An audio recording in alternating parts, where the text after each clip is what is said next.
So, Marvel Zombies finally came out, and oh no! It's so bad, man. It is so bad. I mean, it's not terrible, I guess, but it's not good. It's not good at all, man. I was so excited for this project, especially that first trailer. Not even that first trailer. Even back when Comic-Con, when it first got revealed at Comic-Con, I was stoked for this shit. And, like, that What If episode, I really enjoyed it. Like, I really loved that episode. And I really saw the potential for what they could do with Phase 4 characters in this kind of style. And obviously, seeing the continuation of that episode would have been so cool. I just had no idea that it was going to lead to a rift battle between Kamala Khan and Aquafina. Yo, veg like grandpa's cabbage.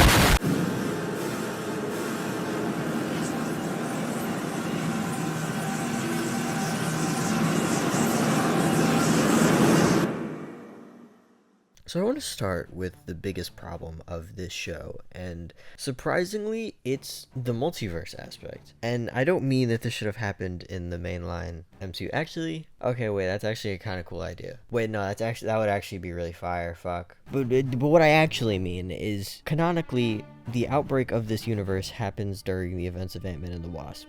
In this universe, when Hank goes down to take Janet out of the, I was about to say dark ether, when Hank goes down into the quantum realm to get Janet, we find her contracted with the zombie virus, and the show goes from there. How this happened, when the entire plot of Ant-Man and the Wasp is her literally talking to them through Scott as an intelligent human being, I don't know, but I digress. If this is the case, that means all of the MCU post-Infinity War cannot have happened. At least not in the way that it did. You know, that means Kate Bishop never trained with Clint, never took on Kingpin, never forced to arrest her own mother, and never learned what it was to be a hero. Riri, same deal. I didn't watch Ironheart, so I can't tell you the exact details, but I'm assuming that all of her character development is negated, considering it happens in Wakanda Forever and her own show. Shang-Chi never fought the Ten Rings or his father, and he never learned about his mother's heritage or patched things up with his sister. Yelena never faced her demons in Thunderbolts, never came out of the other side with a team of lost souls. And Kamala, who I already don't like, is literally, 9 years old when the apocalypse first hits? So, what did she just get the bangle at 9 years old? If not, she survived this entire time as a preteen in the super-powered apocalypse.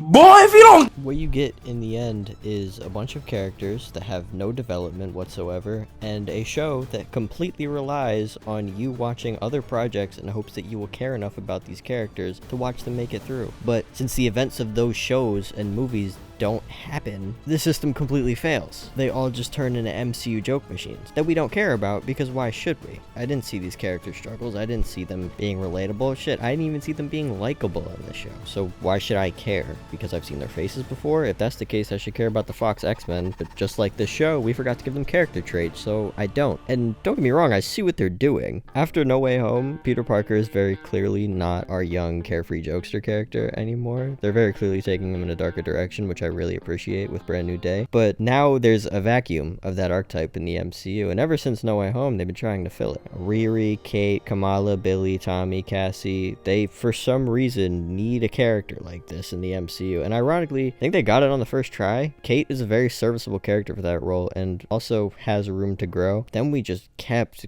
going with these, man, and then they're gonna hit us with the Young Avengers, and I'm gonna be honest, I don't think I want to see anything less than 7 reskinned Peter Parkers talking to each other. I know this because this show gave it to me, and it very clearly led to nothing with actual substance, so what's the point? Honestly, just to quickly pivot and just give some flowers to the show for a second before I absolutely dog on this plot, I just want to say the fight scenes are great, and I'm so happy to hear that the director is working on some of the fight scenes for Doomsday and Secret Wars, and the gore is great, but is that really all this show has to offer? I mean, making sense of this plot is like trying to understand how Robert Downey Jr. is Doctor Doom.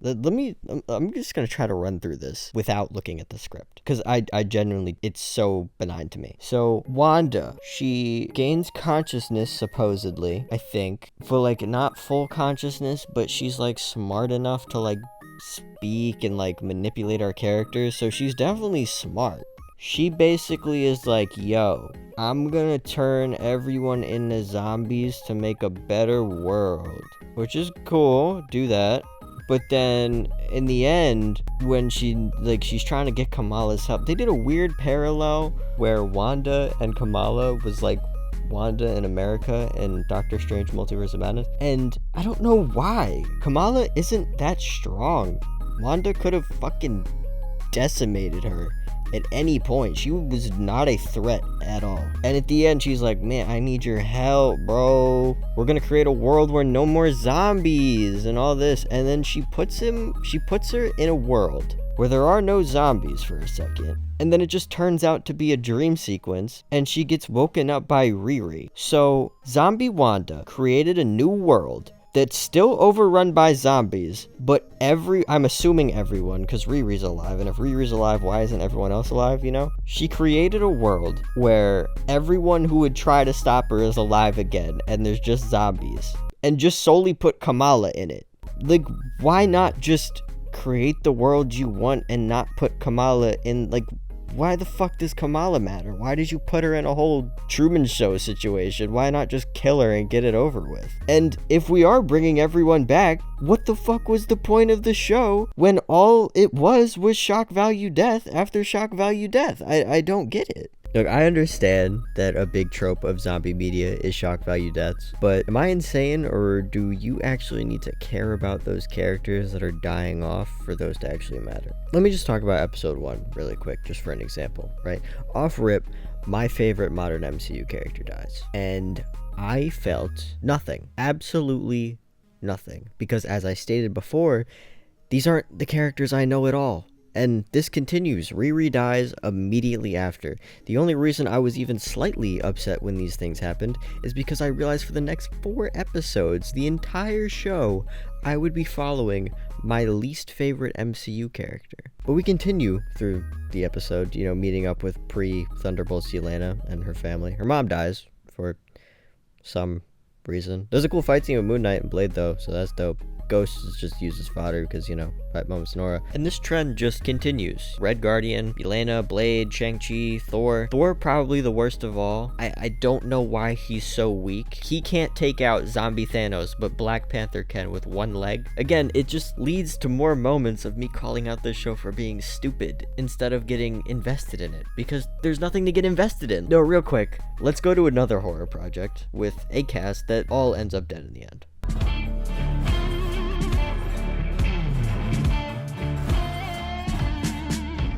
Sinners is possibly my favorite movie of all time. If not of all time, then without a doubt, it's my favorite movie of the year. And that's because at its heart, it's a human story. For 50% of its runtime, I just get to watch human beings live. They say things human beings would say, they do things human beings would do.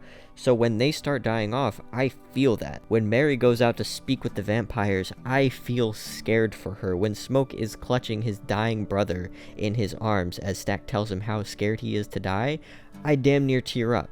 When Smoke is forced to kill the love of his life, his child's mother, I feel that. I feel that because I saw that. I saw them hurt, I saw them laugh, I saw them cry, I saw them dance together, I saw them cook together. I became so intimate with these characters that when their time comes, it truly hurts. Or even jump to Infinity War, when the snap happens and Peter Parker dies. I don't care because it's Spider-Man. I care because not even a year ago, I watched this high school kid try his hardest to live his life, to protect his friends, and try his hardest to be human. When Iron Man dies in Endgame, I don't care about Iron Man dying. I care about the fact that the man with a family, with a daughter, who made the choice to be a hero, no matter what he faced, always got back up, is resting now. When Black Widow dies, it's not Black Widow who I care about, it's the sister, the daughter, the Avenger, the friend who would do anything to get those people who got snapped back. If I was developing this project, I feel like the first thing I would have done was make sure that these characters mattered. and actually centered around a team of, I don't know, at least likable ones. For me, it would revolve around Blade leading a team of heroes to stop Wanda, but the first half of the season would have been about giving said characters time to breathe. My team would have been Black Panther, Spider-Man, Shang-Chi, Yelena, Kate, but I would add a few more, like a regular Blade and a regular Moon Knight and Daredevil. The show would have been 10 episodes, and for the characters who canonically haven't had their shows take place yet, we would see their perspectives of the apocalypse. Shang-Chi would go through a whole day of his life before the apocalypse hits, and he would watch Katie die in front of him. Kate would watch her mom die before being saved by Daredevil. 3 years after that fact, Moon Knight would meet with Blade in 2020 to inform him that he found a way to stop the apocalypse. And they would have to make do with the characters they have. Would they be able to stop her? No, but that's where the other characters you can bring in come in. I'm going to stop this before we get into full rewrite territory, because I am no Troy Oboyo as much as I try to be. But my point is, let these characters breathe. You won't get anyone to care about them if you don't. And definitely don't make your season end in a way that doesn't make the entire show feel useless until season 2. Will you even get a season 2? Should you even get a season 2? I actually don't know. If the writing is more of the same, then no, you shouldn't. But you know, who knows? If you somehow start giving these characters depth and meaning, then sure. If you actually start doing more interesting things than just Wanda as the villain again, then sure. If you actually explain what the hell Wanda did in any way that doesn't make me look at the screen, like, then go ahead. I just hope you haven't exhausted the audience with this season, because good God. But anyways, guys, that's gonna do it for me. I was really excited about this show, and it's so frustrating when it turned out to be what it was. I was just so desperately wanting to talk about it. If you're new here, a sub would be greatly appreciated, and I will see you guys in the next one. Peace.